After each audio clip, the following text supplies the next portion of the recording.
Good afternoon, everybody. Welcome to our second to last session for the Colloquium Series sponsored by the Program on Education Policy and Governance. My name is Jim Pizer. I'll be your host for today. And our final session will be next week. So that's next Thursday, April 23rd, here in Taubman. And our speaker will be John Bailey from AEI, who's one of the leading experts on AI in schools. And the title of his presentation will be The Jagged Frontier of AI in Education. So sounds faintly dangerous. Therefore, I think it'll be entertaining. So please, hope you can all join us next Thursday. Today's topic is Educating for Democracy, a discussion with Jim Traub, who's here to my left, who has written a book here called The Cradle of Citizenship, How Schools Can Help Save Our Democracy, available wherever your sort of favorite books are purchased, including Amazon.com, where I got that. And we'll be talking about the sort of the state of civics education in America's K-12 schools based on the work that he's done preparing this book. And the topic is extremely timely. And I'm sure that as all of you are aware, there's sort of a growing consensus that American democracy is in a state of crisis. A Gallup poll from last year found that only 25% of Americans think that democracy is working well, while 37% feel that it's actually working quite poorly. A Harvard poll of young people from last year found that almost two-thirds believe democracy is either in trouble or has already failed. Another recent survey of young people by the Institute for Citizens and Scholars found that half the respondents had little or no trust in government. At the same time, knowledge about our history and the basics of American democracy are woefully limited. Just over 20% of students scored proficient on NAEP's most recent 8th grade civics test, with 30% scoring below basic. I should say that's not necessarily a new trend. This is something that's been around for a while, but no doubt is still with us. And a survey of Gen Zers found that only 4% can answer 4 basic questions about the U.S. Constitution, the Bill of Rights, or current events, all of which were considered to be, by the pollsters anyway, common knowledge. Many states have been responding to this by increasing or revising their standards in civics education, and a cottage industry has been growing up around developing new curriculum in civics. None of this, of course, is without controversy. So it's within that backdrop that Jim has done the research and written his book to provide a firsthand account of what's actually going on in America's civics classrooms. By way of introduction, James Traub is a historian, journalist, and scholar. He's written extensively about international affairs, national politics, urban issues, and education. He's been a staff writer for The New Yorker and a contributing writer to the New York Times Magazine. And he's written numerous books, including biographies of Hubert Humphrey, John Adams, and a 2019 book entitled What is Liberalism? So we're going to have, instead of a presentation, which we often do, we're just going to have a conversation between Jim and I to get the thing rolling. Then we'll open it up to folks in the room. For those who are Zooming online, if you've got questions and comments, please enter them in the chat, and we'll try to work you into the conversation as time goes on. And as always, this will be recorded and be posted on the PEPG website. So whether you like it or not, we're on the record. So with that, Jim, let me get you started by asking, in some ways, the most basic question. What does it mean to be a good citizen or to be educated for citizenship as you understand it and as you've seen it in America's classrooms? All right. Well, thanks very much, and I'm happy to be here. That is the big question. And I think it poses an antecedent question, which is, what is the thing that we think we're educating people for? That is, how do we describe this democracy that we want to prepare students for? And that makes a difference in terms of how you think about the answer to the question. So, for example, a lot of people nowadays prefer using the word republic to the word democracy. Conservatives especially like that, by which they mean that what matters is its representative character. Other people think, no, what matters is its participatory character. We're active citizens. And so the kind of civic preparation that I think of has to do with the way I think about our democracy. And I very much believe that more participation and more engagement for all of its problems would be better than not. And so here's how I think that connects to my educational idea. If you think of democracy in a more passive way, our job as citizens is to elect people who know what they're doing and then they'll enact what needs to be enacted. Then I would say probably you just need to have a good grasp of history and government. And to me, that's absolutely essential, but it's not complete. And so I also do think, when I think about civic education, what that should do, it should also prepare you to be an engaged citizen. You should learn how to engage in respectful disagreement. How do you talk to people who don't think the way you do? How perhaps do you enlist other people to work with you? A very important figure here at Harvard, Danielle Allen, who's perhaps our sort of foremost thinker, at least on the progressive side about civics, talks about the fact that Hannah Arendt said that in a democracy, a citizen can play many roles as a representative, as an activist, as many things, and that she says civic education should prepare you for an Arendtian life of action. So that would be at the kind of broadest level how I think about that. And historically speaking, anyway, there's a general sense that things have gone to hell in a handbasket around civics education. But I wonder if you could give a little perspective around how civics was taught historically, in part whether it was geared towards participation or, I don't want to say passive, engagement, but more like just to be a good voter, but not to be actively involved in the process. And what does it look like today? Has there actually been a shift in what goes on in so Jim, the first thing I should say is that when I think about the classroom part of this, and that's the essential part of my book, I spent a year in classrooms. Most of the classes I sat in on were not called civics. And I don't know about any of you, I did not take a class when I was growing up called civics. They were all called social studies, which in itself was bad. I wish they had been called history. Right? I did not take a class that I could remember that was called history until I got to 11th grade AP history. And then I thought, oh, school, this is fun. I like this. So the word civics, just to give a brief history of this thing, it comes into being in the period around World War I. And the reason for that, I believe, is because with this immense influx of new people, 30 million immigrants suddenly arrived, the notion that these people who come with different languages, different cultures, need to be Americanized. Of course, in those days, one used that word kind of unselfconsciously. Civics was the class in which they would be exposed to what it meant to be an American citizen. And interestingly, from the very beginning, it was thought of not as an academic domain, but as some combination of substantive learning. We have three branches of government, and this is the three basic documents. But also that you would go to your local city council. You would understand how your local court system works. So there was always a participatory element from the outset. And that, I would say, probably remained all that time. That hasn't changed.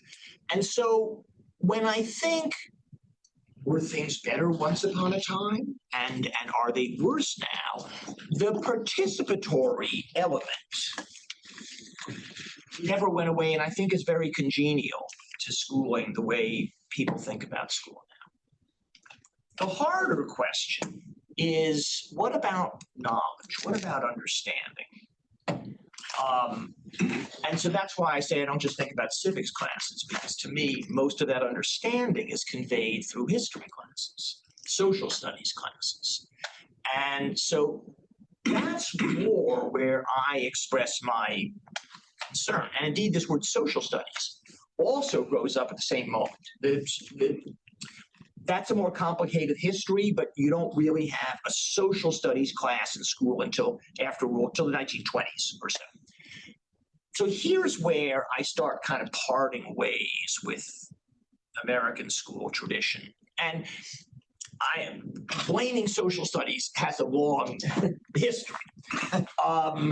But I think that, the original idea of social studies was a very valid one, which is we have all these new fields, psychology, sociology, economics, and children are only learning history and geography, and they need to learn about these new social sciences. Good.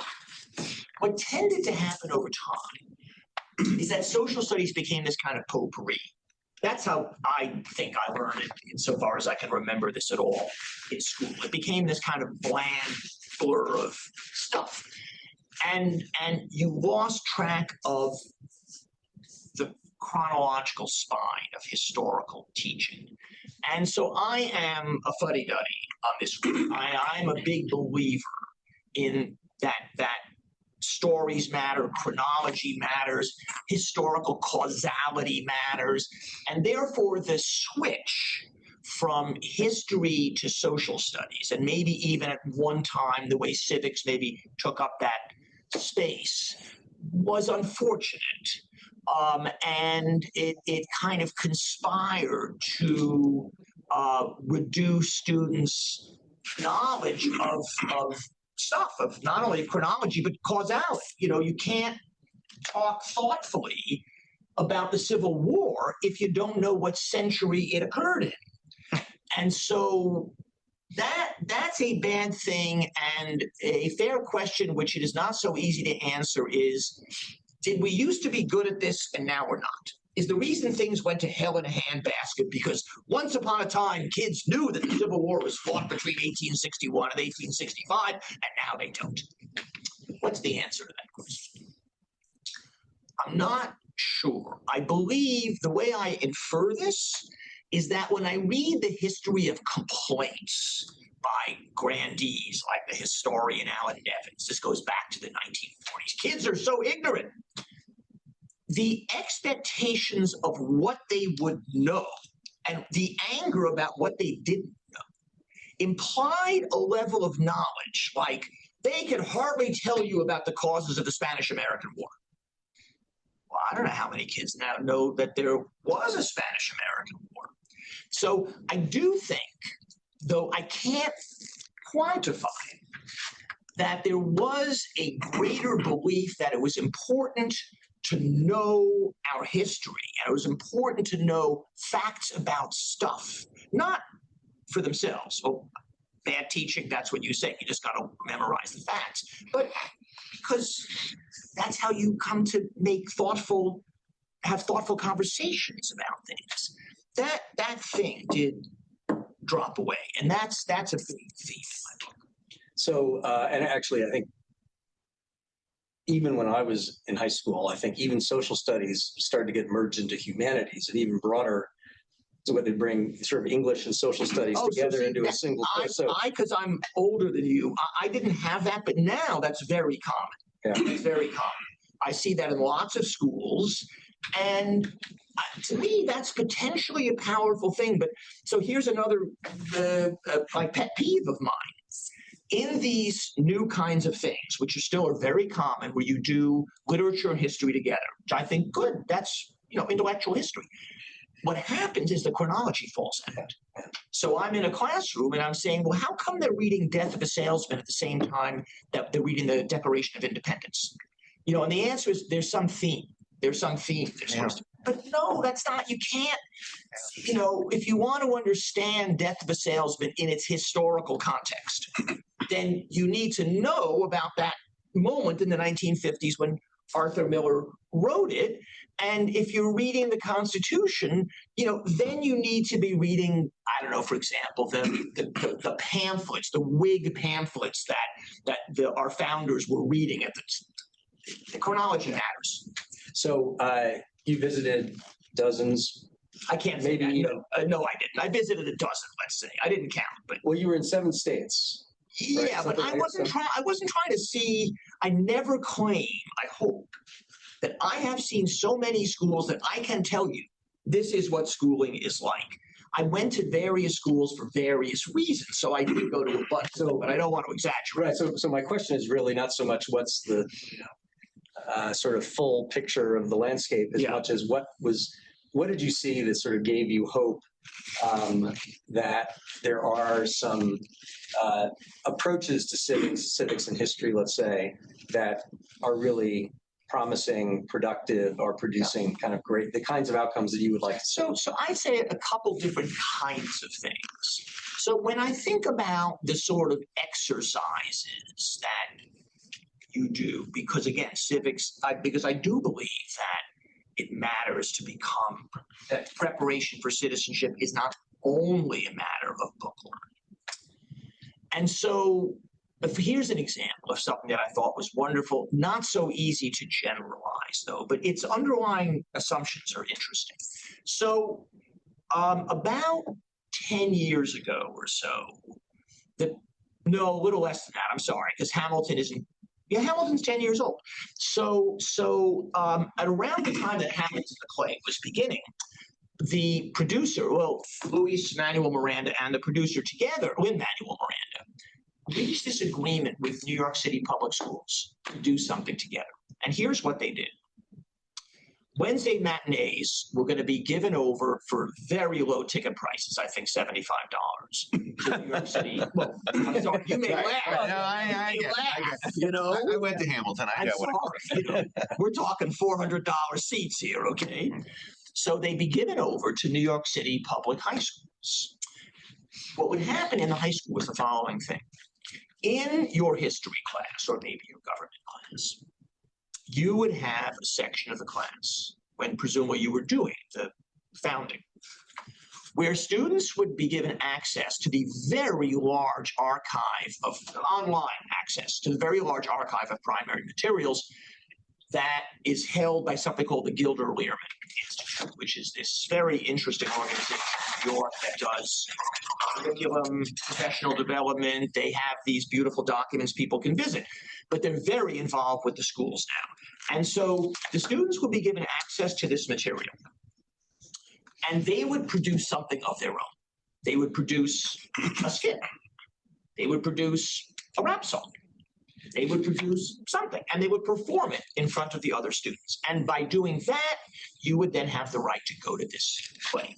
Well, the reason this was interesting to me is that it fused the notion of something experiential with the notion of something academic. They really had to learn what these folks were like. And so and this school that I was in, where I was looking at this, was in no way a fancy school. It was really a working class immigrant school, mostly second language. And so we had these kids who maybe were fairly recent Hispanic immigrants who were like doing a dialogue between Alexander Hamilton and, what was her first name, Elizabeth Schuyler. And he's really, really worried as he's about to speak to the Constitutional Convention. And she's saying to him, but you really know this stuff? And he's saying, yes, but my ideas are so radical and conservative that I'm not sure they'll understand. Well, they couldn't have gotten this without doing real study. And so they did real study. And I talked to the kids afterwards, and that was, they really had done a lot of work. And then they go to this play, which implicitly says to them, there is no necessary contradiction between a kind of language, hip-hop, language that you hear on the radio, that's out there on the street, and real engagement with complicated historical issues. And they see this as if by flashes of lightning, because it's a thrilling show. These kids had never been to Broadway before. And so I thought, what a fantastic exercise. Okay, that's one exercise type example. Here's a very different example. So I have a whole chapter on the futility of trying to create a national history curriculum in the United States. Other countries have it, we don't, and we can't. We're we're too decentralized, and we're too polarized. So in 2019, by a bizarre series of events that I won't explain, the first Trump administration put out a request for proposals to create some kind of civics history curriculum. It was very vague, but it had to be bipartisan. And so folks here at Harvard and at Tufts and at Arizona State, those are the conservative ones, put together this thing, which is not a national curriculum. It can't be. It's called Educating for American Democracy, and it describes itself as a roadmap. Now that's I always feel like when I'm explaining this, it winds up getting really blurry. It covers the full history of the United States through a series of extremely pointed leading questions. How did the United States reconcile the commitment to diversity with the wish for a unified national being? And the questions get more and more particular. And so you can't answer them without doing serious reading and thinking. That roadmap became the guiding document for specific curriculum. And the one that I saw in schools in Oklahoma City, I thought, well, the curriculum itself was really detailed and really good. The reality part is, but having a really nice curriculum is not going to be self-actualizing. The schools in Oklahoma City are really bad. The middle class has fled a lot of them. Others have gone to a charter school system, which is completely separate from the non-charters. So the schools I was sitting in were very high poverty, overwhelmingly Hispanic. The kids had huge difficulty. And the teachers, they wound up thinking, how can I dilute the curriculum so the kids can understand it? So it illustrated two different things. One is you can create something which is broad enough that people can find their place in it. You can't create a national history curriculum. You can create something. But if the students are so poorly prepared by their schooling, they're not going to succeed. So that was the sad part of the story. So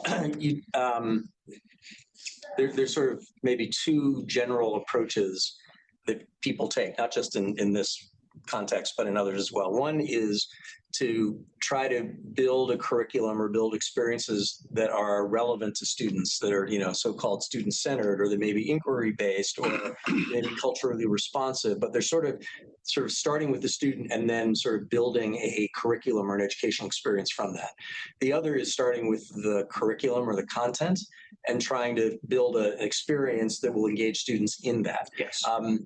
And you talk about a number of schools you visited. I think some of them would be sort of described as classical schools or core knowledge schools, where, and to use the terminology that I think one of the teachers uses, that is sort of anchored in the so-called beautiful content of civics and U.S. history, and that produced in the hands of those teachers anyway a rich experience that was content heavy, if you will, but also engaging to the students. I wonder if you could talk a little bit about that, both in terms of what that looks like in the classroom, but also how easily or how hard that may be to replicate. So that's almost the central thing in my book. And you put it very well by saying, do you start with the student or do you start with the material?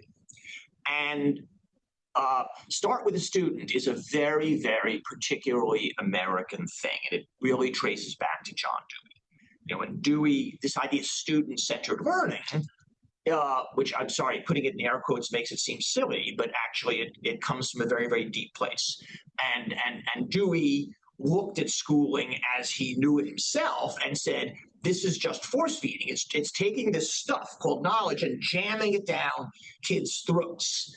He said, no, real learning comes from inside the child. You discover the interests of the child and you build on that. Now, it's not only a beautiful idea, it's connected to a kind of profound vision of what it means to be a person.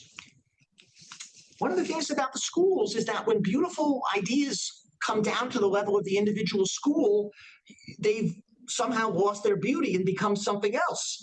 And so even Dewey had to admit later in his life, when he saw these schools that claimed to be Deweyan, because there weren't any fixed classes and kids were doing projects based on their interest, he said, I didn't mean that. Knowledge matters. That's not what I had in mind. But I think that so when I think about the problems with this progressive pedagogy, I don't so much call them Deweyan as bastard Deweyan. That the ideals fell out in favor of school routines and all sorts of other things, and became excuses, I think, for demanding less of kids than you can demand. Okay, what's the other thing? So, leaving aside classical schools for a second, but that's important, and I want to talk about that. So, the school that I was in, where like the kids couldn't make sense of the Constitution because they just didn't have the vocabulary. So I was in all these schools in Chicago, pardon me, the suburbs of Chicago. Nice suburbs, middle class, parents probably went to college, kids were all expected to go to college, and yet there I am in these history classes where the kids they're reading Arthur Miller and the Constitution, but they can't, or the Declaration, I'm sorry. I can see these are 10th grade kids. They can't really make sense of the Declaration. The syntax is hard for them. They're vocabulary words that defeat them. The conversation in most of these classes is really hollow. It's like nothing. Kids aren't saying anything. It's just you feel terrible.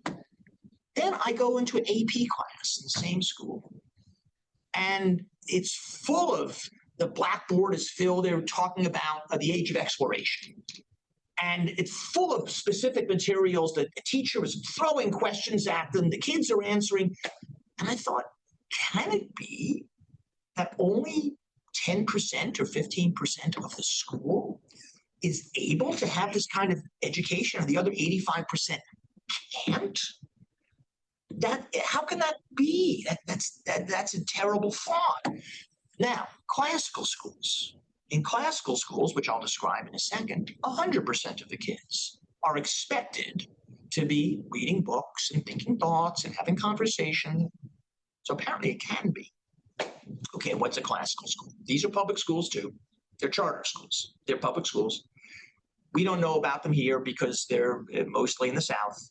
But I was just in Minneapolis a couple of weeks ago where there's 7 of these so-called classical schools in the suburbs of Minneapolis. So they exist in blue places too. The premise of a classical school is traditional. Now, to me, it's like a made-up tradition, but I don't care whether it really happened or not. These kids are expected to be able to read books from the time they're very young. So when they're kids, there's a lot of vocabulary that they learn. There's a lot of language orientation. There's an old-fashioned teaching of phonics. They're given a base. Very early on, they start learning Latin. Very early on, they're expected to read real stuff. I describe a wonderful 6th grade class I was sitting in where they were talking about the Count of Monte Cristo. Now, you might think, well, okay, that's nice. No, that's really, really, really unusual. Kids do not read books in a normal public school. Yes, they do in their AP classes. Yes, they do if they're taking International Baccalaureate. Otherwise, it's really rare to read a whole book. That's too hard. Kids don't have that attention span. Teachers get a lot of pushback if they try to do that, so they don't. In these schools that I was in, kids have been habituated from a very young age. These schools tend to be K through 12, which is interesting in itself, since that's a very archaic model in America. But the premise is we have this way of teaching, and it makes it much easier if you've been habituated to this from the time you're little. So that's really interesting. Now, these schools also, they have dress codes. They have a lot of rules. Kids line up in the hall, the little kids, walk in single file. Now, a lot of parents would say, my kid she would die, and she doesn't want to be in that setting. And I don't say that every school should be like this at all. But I do say, what can we learn from these schools? How can the lessons of the expectations and so forth that these schools have be imported to some other setting. I really want to see these schools in blue places. I want people to stop calling them classical. I want it to be called liberal education, to remove the stain of, classical and conservative. And they are. In the Renaissance, they would have called it liberal education. So I'll ask one more question, then we'll open it up. And you sort of touched on some of the small and capital P politics that creates controversy around this general subject. And some of it is in, sort of from an educational lens, it's controversial, whether it's, constructiveness or progressive, approaches to teaching, or whether it's more didactic, et cetera. But there's also this political overlay to that. And so you talk a little bit in the book, and I think most people are aware about there's the 1619 project and the 1776 report, which are attempts to create curriculum or curricular standards that have a specific sort of political valence to them, right? And they're in opposition to one another. Right. And it creates, from the outside, it creates this perception that that civics in the school is like a political battleground. And I guess I wonder whether that's a lot of noise that's happening out in the sort of adult world, non-school world, and whether the issues of U.S. history and civics education on the ground are not necessarily immune from those outside influences, but are sort of just like plugging along the way they always have. And that the issue isn't so much kind of what's the ideological or political valence of some, civics class or some instruction that students are receiving, as much as whether they're getting any instruction or teaching at all. The thing, so it's a good question. What is the means of transmission that connects these rhetorical, polemical things that's happening in the classroom? Because there aren't all these 1619 schools, and there aren't all these 1776 schools. But it does make the teaching of history this minefield that teachers have to worry that they will fall afoul of. Now, that is a much bigger problem in red states than it is in blue states, because in red states, they have state mandates that say you are not allowed to teach controversial topics like structural racism. You can't say that. In blue states, it's not because of state rules. It's more because of a consensus. We all agree on a kind of identitarian view of American history. And if a teacher doesn't think that way, he or she might fear too. So it does create an overall climate, which I think is very unhealthy. But the fact is, most teachers, I have this conversation all the time with teachers, and they would say, I don't want my kids to know my own beliefs. If they do, it's going to be hard for them to express their own views. I need to help them sharpen their own views. And so one thing I say to conservatives all the time is, because they're convinced that, American schools are these seedbeds of wokeness. And I just amusingly I somehow got on the email list of something called the 1776 Project PAC, which is raising money, and everything is in capital letters or picked out in yellow or purple, or it's like all screaming at me about woke education. I thought, what is this? What do they want me to give money for?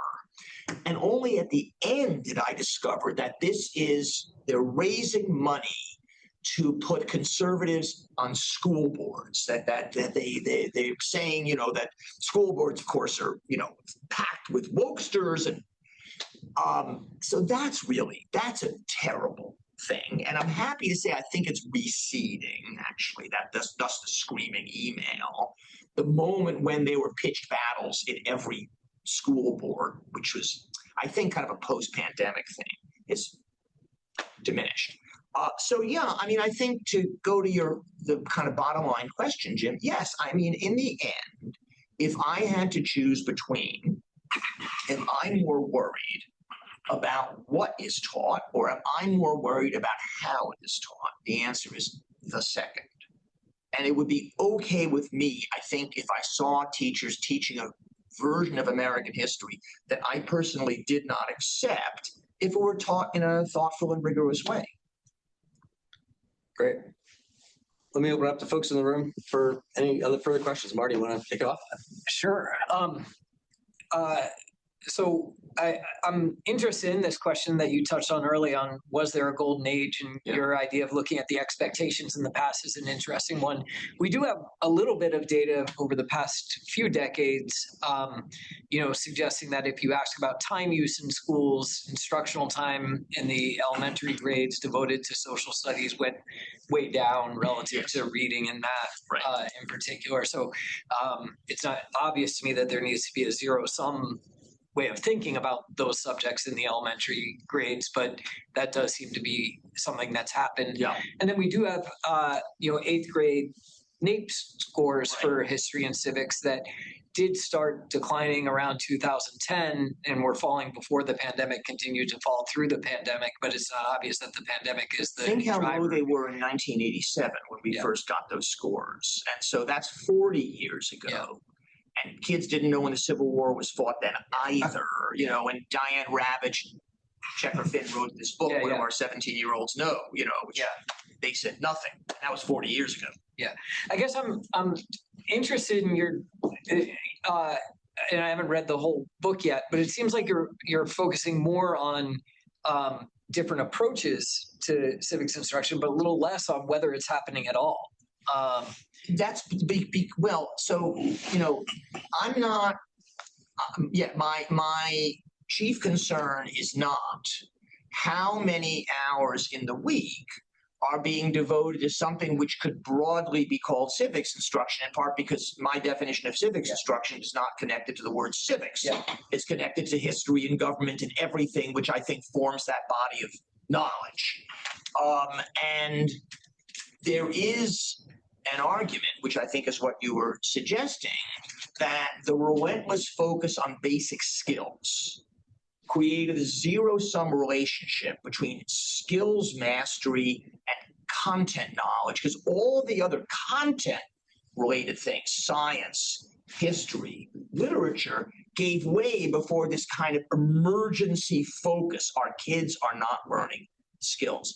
So one of the reasons why I'm such a fan of E.D. Hirsch's approach, core knowledge, is that it insists on not making that distinction between acquiring basic skills and mastering content, because Hirsch's argument is that the way any of us gain a mastery, gain these skills that we think about, critical thinking, finding the main idea, all the things that you hear about, are through this rich immersion in stuff, vocabulary at first, and then a whole chronology.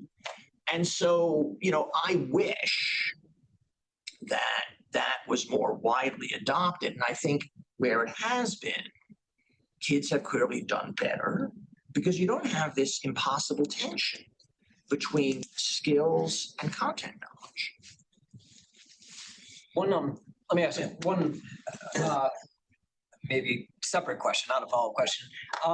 So one of my extracurricular involvements is serving on the National Assessment Governing Board, which oversees the NAEP program. And one of the things we've been working on recently is to try to create additional opportunities for states to participate separately in the assessments other than math and reading, so including history and U.S. civics.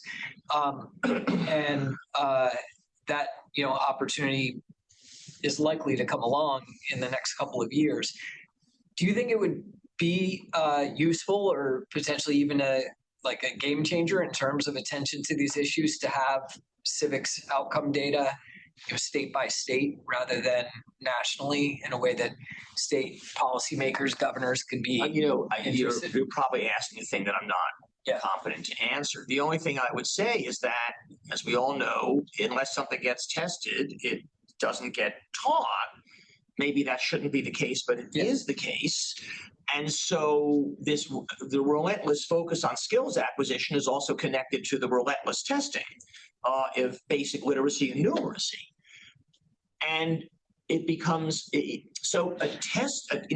What is the nature of a mandatory statewide history test, for example? Well, if there's no single curriculum, you can't test content knowledge. You can only test your ability to think like a historian, find the main idea.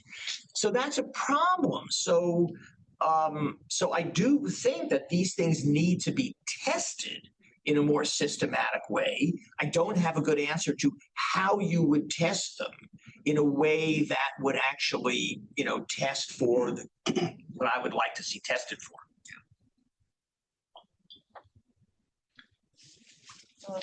Hi.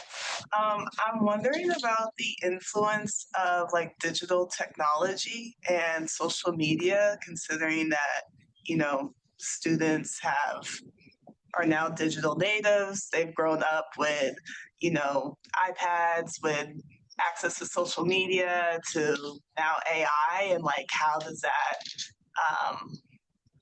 change their understanding, their receptiveness to civics education when they're okay, you're going to tap my extreme fuddy-duddy-ness, or even maybe reactionary-ness. So I just think this is bad. And I can't tell you how many times, teachers would complain about this to me. Why can't I assign a book? Because kids don't have an attention span. Why don't they have an attention span? Because they live in this world of instant gratification. And from their point of view, I think this is one of those unifying things, which is not left, right, or anything like that. It's like all teachers are in despair about this. And so the only thing that states want to ban that I am happy that they are banning is a phone.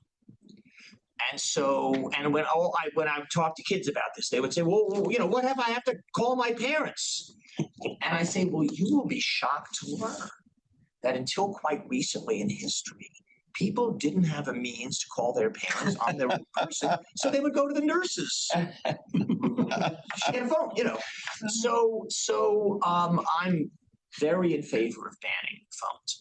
Now, what's the next thing? So what about screens more generally? And God knows, AI, we've hardly even begun to figure out. Now, so some parts of this I'm very in favor. I mean, AI as a diagnostic instrument, for example, as a test-giving instrument, where you are being asked harder and harder questions, and the AI can figure out exactly where it's gotten too hard for you, go back down a level. That's fantastic. That said,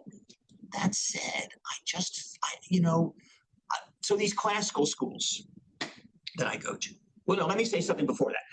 Your normal classroom nowadays, you go to a classroom and in front is this big either TV screen or smart board. And so much of the class is mediated through that screen. That's where the PowerPoint presentation is. That's where you watch it. Animated video of the Constitutional Convention. It's where maybe you watch an interesting mini documentary, but everything is run through this screen. Classical schools don't have that. There's not a TV in front. There's not a smart board in front normally. There's a blackboard and then those pull-down maps that they had when I was a kid. That's what they have. And sometimes when I've asked classical school people, why do parents, send their kids here? They say, because there's no technology. They like it that there's no technology. So I think everyone agrees phone bad. The larger question is, are we better off if kids have a loose leaf notebook in front of them and they're taking notes, and have a textbook in front of them and they're reading it? That's a more interesting question. And I'm not such a Luddite that I think reading a great book on an iPad is somehow different from reading a great book on a piece of paper. No, a great book is a great book in whatever medium it's delivered.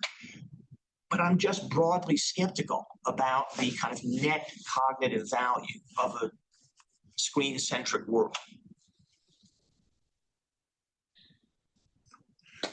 I'm full disclosure, I'm a retired secondary math teacher. Ah, okay. So I strongly disagree with your prejudice against technology Ah, okay. because I think it's subject dependent. It depends on how you use it. Uh-huh. Decades ago, I went to a talk by John Kemeny when he was president of Dartmouth, and he declared in his talk that he wouldn't teach in a classroom that didn't have a computer. And I thought, my God, that's the silliest thing I've ever heard, but it's what I now believe. I frequently, when I taught, invited my students to take out their phones and take a picture of the board, because then they had a record of what we were doing that they could look at later on. But that's another issue. I remember as a young boy, I grew up in Somerville, Massachusetts, and I remember as a young boy reading that former President Truman had done a survey where he asked students what they knew about the government and Constitution, and it was deplorable then. So this has been an endless complaint. It's an endless problem. But as an 8th grader, I took a class called civics. Ah, yeah, okay. It was an uncritical class. It was purely factual. Yeah. But we did read the Constitution. We did have to learn some of the amendments and learn what they were supposed to say. And we did learn some facts, other facts, the Declaration and the Gettysburg Address and so forth and so on, which was a good foundation for the U.S. history class that I took in high school. Now, this was pre-AP, so this was, I had the good fortune to have an excellent teacher who taught an AP class before it was known as AP, and that was critical. And I think what I have found in recent decades is that the underpinning of factual knowledge is not given to students. So when they get to a high school class, they're totally unprepared.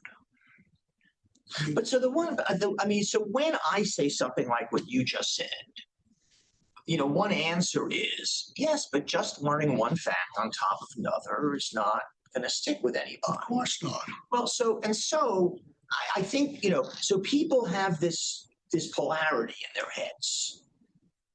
Learning facts or having joy in education. And I think, no, I mean, I'm a teacher too. I teach at NYU. And if I thought that, I don't know what the heck I would do. And you can go back to the 1890s when the NEA was first created and they're authorizing studies. How can we make history teaching better? Woodrow Wilson, of all people, is the head of the history committee. And fascinatingly, what they say is not, we must make students learn more history. No, yes, we must. Everyone should. But we need teachers who are fired with enthusiasm for history.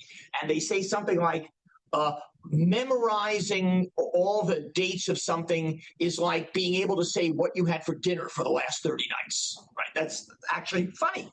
I think that it's good that you had such a civics class, but the kind of a broader question is, what does it take to have a cadre of teachers who are fired with enthusiasm to, use that language so that, because social studies is about the most unpopular class, I believe, there is. And so if the kids... Math is probably... Physics. But, kids have to think, like this is not just medicine. Because if it feels like medicine, it doesn't matter what you teach, they'll spit it out. Well, I have a 28-year-old daughter who was a history major in college after I was a history major. So, and social studies, I think, was my favorite class. It seems to me that what my daughter and my daughters learned is what I find in schools now is they're contextualizing history or civics as something else. So their course is about capitalism, or it's these themes that don't necessarily tie chronologically. And I'm not sure. And with an overemphasis, both my daughters, I found, on civil rights. So almost history starting 1954. Yeah. But not contextualizing all the way back. Right. And then secondly, what I found was, as changes were happening in curriculum and outside, for instance, they used to have a Thanksgiving play, and then they would learn about Thanksgiving, and the history of it, and would tie it into early American history. That was eliminated. Yeah. So I guess where I'm going with my question really is, is the nature of learning American civics just different? And is there a way of going back? Should they be going back? Because I think they're tying into just a lot of different themes. I don't know why, which don't necessarily tie to what you're talking about, a thoughtful chronology. That's a very interesting question to which I probably haven't given very much thought. And so it's hard for me to give you a sensible answer, because in part you're sort of talking about a kind of default social justice orientation, which is not bad in itself. It's only that if it kind of obliterates everything else.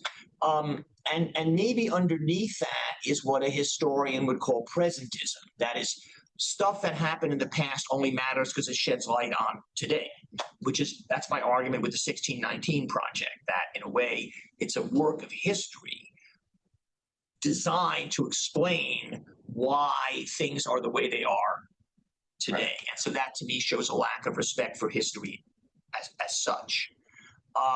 Is that true of teaching in general today? It's hard for me to say from my own experience. Here's kind of what I wound up encountering. If kids they don't have the historical knowledge to have any kind of fine-grained conversation, but you don't want the class to be silent, what happens? What happens is you find some way of talking about today, about kids, about whatever they're, upset about or thinking about. And it's all about, I feel this and I feel that. So let's have a conversation about, this was one of not a civics class, a human geography class. So let's have a debate about whether it's, what kind of job 16-year-olds should have.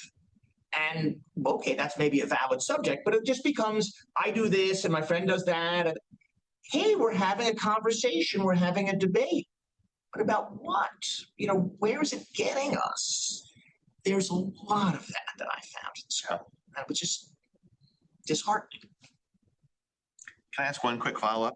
Did you look at school elections at all, like where students were running, and was there any type of democracy learnings about that? So yes, okay, I could have, instead of mentioning Hamilton, mention another thing that I really enjoyed a lot. Okay, so one of these Illinois schools where I thought, no, the content, I should just back up for a second and say, the reason I went to these schools is because there's something called the Democracy Network, which was a thing created in this area, suburban area, of schools that were doing an interesting thing in terms of civics. Then when I got there and I sat in on a classroom, that's when I got really dismayed. But they were doing interesting things. So one school had a really large-scale model Congress, which had been going on for years and years and years. And so the kids had to elect many different representatives. They had to form themselves into units that would advocate for a particular claim. And one of the kids did the research on the claim. One of the kids was the lobbyist trying to convince others to vote for their thing. And so I sat in on the final day's event where the auditorium is filled with hundreds of kids. And this was a very stratified school where the one thing that was not stratified, that everyone had to be part of, was this. And so there were fascinating moments where, for example, there was a minimum wage. And so, the liberal kids got up and said, yes, the minimum wage has to be higher. And I thought, okay, done deal. Then, because there was a big working class Hispanic population, the kids who represented, the center Democrats or something, got up and said, this would really be disastrous for my father's landscaping business, because we'd have to overpay and we couldn't afford it. They brought in real life. They brought in real life to this issue. And to my amazement, the group voted down the minimum wage claim. And I thought, wow, that is a learning experience for everybody, me included. So that was great. So this is indirectly a follow-up question to that. So this is an education policy colloquium. Yeah. And I wonder if we could sort of step up a little bit and talk about or have you reflect on the role policy can play or should play or maybe should not play in all of this. So there are state standards around history and civics. Every state has them. Yeah. We have them here. In some places, they've become very politicized. In other places, they've sort of found sort of a central space, I guess, to occupy that isn't overly controversial. I think Massachusetts may be one of those. You talk about Virginia in your book, and I think they sort of landed in a pretty centrist place. Yeah, and Massachusetts has, I don't really know anything about it. My impression is at least they got good grades for their standards from the Fordham Institute, which does. There we go. Which is That's all you need to know. Right. But another thing that's happened, which sort of connects to classroom practice, is a law was passed a few years ago that required civics to be taught, which hadn't been the case. We had standards, but it wasn't a requirement that it be taught. We do have a test, and that's been sort of on and off for many years, and it's back on now, I think, actually, this spring. But one of the things that was required is that 2 or 3 times during a student's K-12 experience, they're supposed to engage in a student-led civics project. Yeah.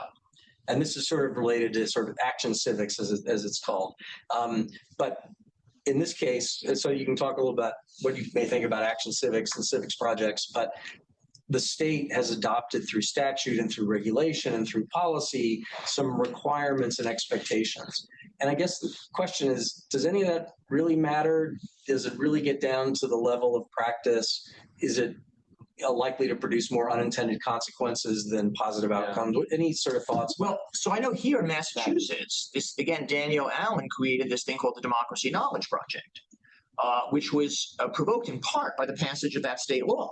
Yeah. And I'm not sure I've ever seen them in action. I've looked at some of the projects, and I think this is good. This is really good. So yes.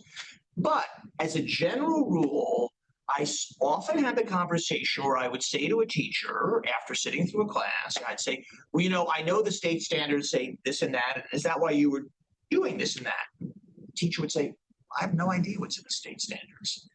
And so state standards are a very powerful political document which mobilizes people in a very political way. And again, kind of like 1619 versus 77, it creates a set of broad expectations, but it has a less direct influence on the classroom than one might think. And so if you were to look at those Fordham grades given out to the state standards, you would find that there are states like Oklahoma that have really high grades and really terrible educational outcomes. And so the having of standards is not going to get you there. It may be necessary. I'm not sure. It certainly isn't sufficient. Now, the broader question about policy, because this is what you guys all think about. So I was having this conversation on a podcast I did this morning where I said, if you were talking about education or law enforcement issues, you would say there's this big lever in the federal government that you want to pull. And of course, education isn't like that. It's so decentralized that even pulling the state government lever does, just so much. And so when I think about the kinds of changes that I would like to see, I think of them much more as things that bubble up from a kind of broad recognition. Like if you were to say, what caused the shift away from whole language instruction more broadly towards phonics? It's not because some state law said you must stop teaching whole language. It's because of a broad recognition that it wasn't working the way people thought it would work. What has caused the movement against phones in school? Well, yes, it has taken the form of state law, but it really came up from a broad recognition that phones were really pernicious. And so, like when people say to me, okay, boil down what you think to a few words. I say, read books, 2 words. I mean that not facetiously. Now, we're not going to have a state law that says you must read books, or it wouldn't do any good. But if there is a growing recognition that there's something wrong with the way we're schooling children, and that preparing them for citizenship requires a kind of cognitive sophistication, which we're not achieving, then we would say we have to rethink this thing, and we have to reinsert these things called books and the kind of deep learning that comes out of a book into school. So I know that's not a good policy answer. It's just the way I think things in education tend to work. But just as an example, so using the civics projects as an example. Yeah. And you talked about how that may have spawned or supported Daniel Allen's work. Yes. But by the same token, it may send a signal to the field that actually that knowledge stuff you're talking about is secondary to having students engage in a project where they write their local legislator about something they want changed in their community or something like that. So that's a good question. In some way, I guess, should we think about policy in this context anyway as sort of less is more? Like maybe don't get involved because you might screw it up. As I say, my notion of democracy does causes me to say that I deeply believe the kind of projects that Danielle, the Democracy Knowledge Project mandates. So I'm in favor of all that. So I don't know.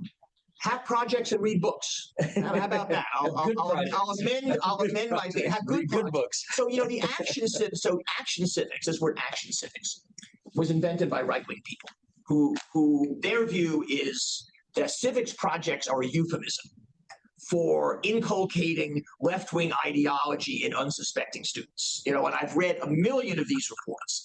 And again, I say to these people, have you been in a classroom? No, but I've read the projects and I can tell. Okay, but I've seen a lot of these projects and I've talked to the teachers and I've talked to the kids. Yes, I'm sure there's bad stuff, but mostly, it's, okay, you decide on a local issue that you care about, like parking or planting trees or something like that, and go interview a member of the city council and you make an argument. Is that action civics? No. That's just getting beyond the school walls and thinking about things in a practical way, and it's fine. Michael, do you have any comments or questions from the? You want to stick with policy, or can we get pure civics, or what would you? I leave it in your hands. Okay. So I'm going to kind of paraphrase and infuse my own. But let's say the problems with civics are teaching civics are so intractable that it's that they can't really be solved in the school and in the schools, and we decide not to move it out of the schools entirely and not make it teaching. So in that case, where do you think children should acquire the commitments that make democracy work if they were not taught on the street? Okay, so I wrote a book about school, right? And so that's the lever I'm pulling. But is that what civic culture is? No. School plays a huge role. I don't know if it's the biggest or not, but so many other things do. And one of the reasons I say I wrote about schools is because a lot of the other institutions that were civic institutions don't really exist anymore. All the groups that people joined, union hiring halls, PTAs, a million things. Our popular culture used to be infused, maybe, too much so in a blindly or blandly patriotic way, but infused with civic material. And so, the answer in part is schools are something you can do something about. And it is harder. You can't do anything about our culture. And so, if you elect a president who is a ugly vulgarian, he is propagating vulgarian behavior throughout our civic culture. Well, fine, elect somebody, nicer. So, the real answer is yes, there are many other sources that shape our civic character, but they're much less amenable to shaping or certainly to policy. Want to have the policy question you got there? These are There was one about books. I'm not able to formulate it, but let's try this one. Going back to what Jim started with about citizenship. The premise here of the question is that the definition of citizenship has changed so much that it's no longer viable. So do you agree that we can change the concept of what we view as a democracy in the same way that the idea of a citizen has changed? Can we change what we view as what democracy is? Or can we change I'm our not, you know, definition of I'm going to have to give an answer which may not be an answer to the question that was asked. But here's something we haven't really talked about, which is what do we mean by citizenship? And so this to me is a big problem in liberalism, and I speak as a liberal, which is our notion of citizenship has so much to do with rights. A citizen is a rights-bearing individual. Well, what is this other thing that's called a duty, an obligation, a responsibility, or something, right? So if we were sitting here in ancient Rome, we would have said liberty means the liberty of the citizen to be part of the republic, as opposed to liberty to do whatever the hell you want. How do we find our way back to the notion that citizenship is this balanced thing which includes obligations as well as rights? And again, there's no policy that's going to change that, but I really think we have a kind of warped sense that everything is I have the right to do blank. And that's what it means to be in a liberal democracy. I can do whatever I want if it doesn't harm you more than a certain amount. And I think that's also toxic in its own way. And, again, people like Donald Trump make that worse, but it's not just him. That's us. Does the 250th give us an opportunity to make progress on any of these Well, yeah, issues? I would, so that's... Trump wants to make this into the Garden of American Heroes. And, the bicentennial, there were local debates, local events everywhere. And and I'm sure there will be for the 250th. I just haven't followed it that closely. To me, it would not be about this hero worship thing. It would be about let's debate everything. Let's have debates on what it means to be a citizen. Let's have debates on free market versus, let's have debates about everything. That's what it means to be in a liberal democracy, which is that we're all participating, we're all talking, we're all arguing, we're all accepting the validity of other people's point of view. That's what I would like to see. So maybe just in picking up on that, and I guess we're getting close to time. But I think one thing that may have been different back in the day around civics or history and social studies or whatever it may have been called is that there was an assumption that one of the outcomes was not just an appreciation of the country, but sort of a love of country. Mm-hmm. And I don't mean that in a narrowly patriotic way, but that was sort of an underlying theme, is that it was supposed to give you, knowledge and information, but also you're supposed to come out of it feeling, kind of good, right, that you're an American. And I guess one of the questions is, and it gets back to what's a citizen and what do we think of citizenship? And to your point, is it just about me and my rights? Right. Is that retrograde a concept to go back to in a more capacious understanding? Right. So the real question is, how do we talk about that in a way that's not just rah-rah boosterism, right? And so people use the word reflective patriotism, which I'm okay with. I believe in reflective patriotism. How do you separate that from this kind of ancestor worship that I think the 1776 folks, who have a kind of inerrant view of the founders. And so, if you say something about, Jefferson being a slaveholder, that's seen as evidence that you hate our founders, So there is a place in between the 1619 view that everything is a slaveocracy and the 1776 view of the inerrant founders, which was the place that that was the history I grew up with, was in between those two places. And so, yes, I would love our 250th anniversary to be an exercise in reflective patriotism.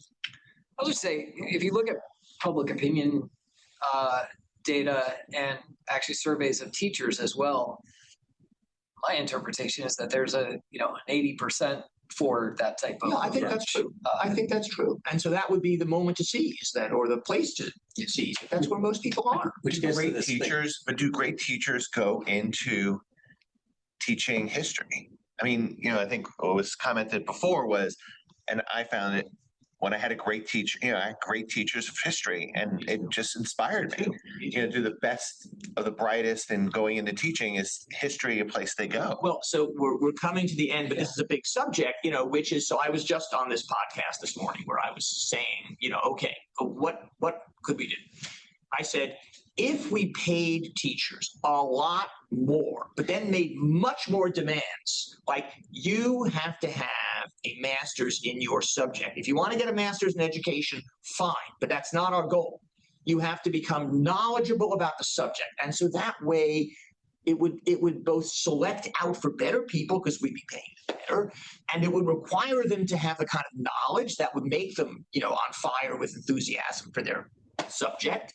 And, because right now, teaching, it's a low status and relatively low paid occupation. And so you're choosing from the bottom half of the graduate pool of college X. And you're never going to get, you only by accident get the teachers that you had and that I had, unless you can somehow be encouraging young people who are eager for learning to go into that profession. That's my sense. With that, Okay, well, Jim, thank you very much. Really Okay. appreciate it.